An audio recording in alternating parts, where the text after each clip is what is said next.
আসসালামু আলাইকুম। এই মুহূর্তে তোমরা যারা ভিডিওটি দেখছো তোমাদের বলবো ভিডিওটি শুরু থেকে শেষ পর্যন্ত দেখতে থাকো। ইনশাআল্লাহ ভিডিওটি প্রত্যেকের কাজে লাগবে। আজকের ভিডিওর বিষয় হচ্ছে যেসব কাজ করলে নিজের মূল্য কমে যায়। তো কোন কাজগুলো করলে নিজের মূল্য কমে যায়, চলো ভিডিওটি শুরু থেকে শেষ পর্যন্ত দেখতে থাকো। ইনশাআল্লাহ ভিডিওটি প্রত্যেকের জীবনে কাজে লাগবে। আজকের ভিডিওর 1 নম্বর পয়েন্ট হচ্ছে প্রয়োজনের চেয়ে বেশি কথা বলা যাবে না। কারণ প্রয়োজনের থেকে মাত্রা অতিরিক্ত যারা কথা বলে তাদেরকে কেউ ভালোবাসে না, তাদেরকে বাচাল বলে। সবাই তাদের উপর বিরক্ত থাকে। আর ওই ব্যক্তি যদি সেকেন্ড টাইম কারোর সাথে কথা বলতে আসে তখন প্রত্যেকে ওই ব্যক্তিকে এড়িয়ে চলার চেষ্টা করে। এই জন্য বলবো যে প্রয়োজনের চেয়ে বেশি কথা বলা চলবে না, তাতে নিজের মূল্য কমে যায়। নাম্বার 2, গায়ে পড়ে কাউকে সহযোগিতা করা উচিত নয় আমার কাছে মনে হয়। কারণ গায়ে পড়ে যখন আমরা কাউকে সহযোগিতা করতে চাই বা কাউকে কোনো বিষয়ে এগিয়ে নেওয়ার চেষ্টা করি, সহযোগিতা করতে চাই, সেক্ষেত্রে কি হয়, ওই ব্যক্তি আর আমাদেরকে মূল্য দিতে চায় না, এই তো গায়ে পড়ে কাজ করতে আসে।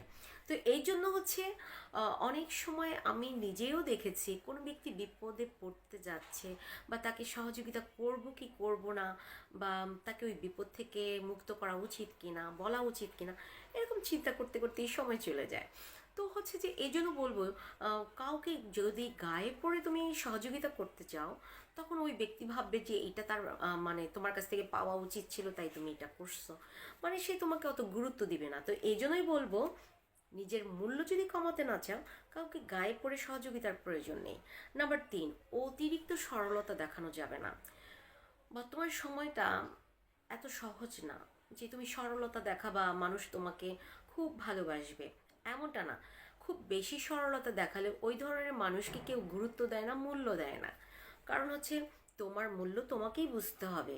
কারণ হচ্ছে বেশি সরলতা দেখানো মানুষকে কেউ আহ, খুব একটা পছন্দ করে না, গুরুত্বও দেয় না, জীবনের অনেক গুরুত্বপূর্ণ সময় তাকে ডাকেও না।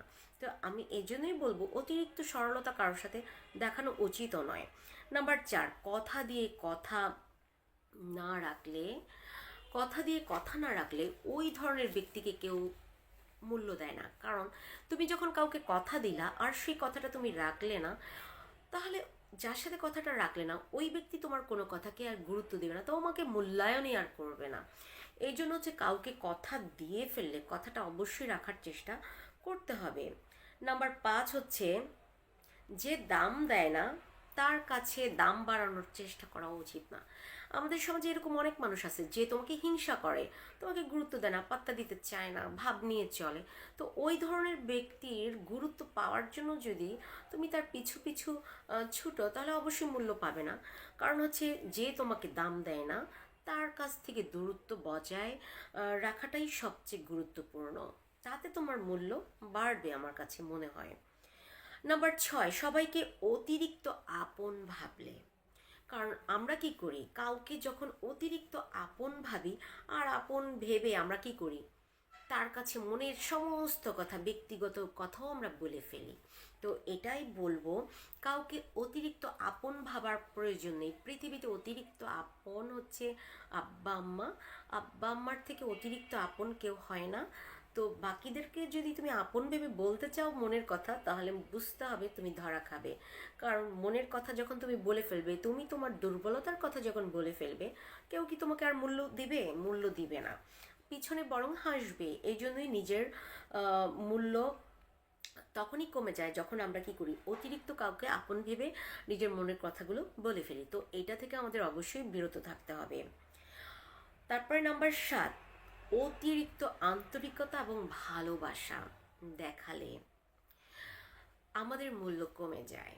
কারণ হচ্ছে তুমি যখন কাউকে ভালোবাসো এবং তার পিছু পিছু ছুটতে থাকো এবং তাকে অনেক বেশি গুরুত্ব দিয়ে ফেলো, তখন ওই ব্যক্তি তোমাকে মূল্য দিবে না।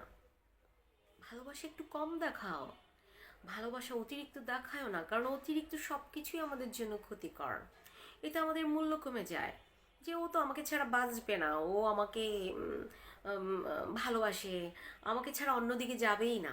তো এই জন্যই বলবো কাউকে অতিরিক্ত ভালোবাসা দেখিও না। যে যেটার যোগ্য না তাকে সেটা দিও না।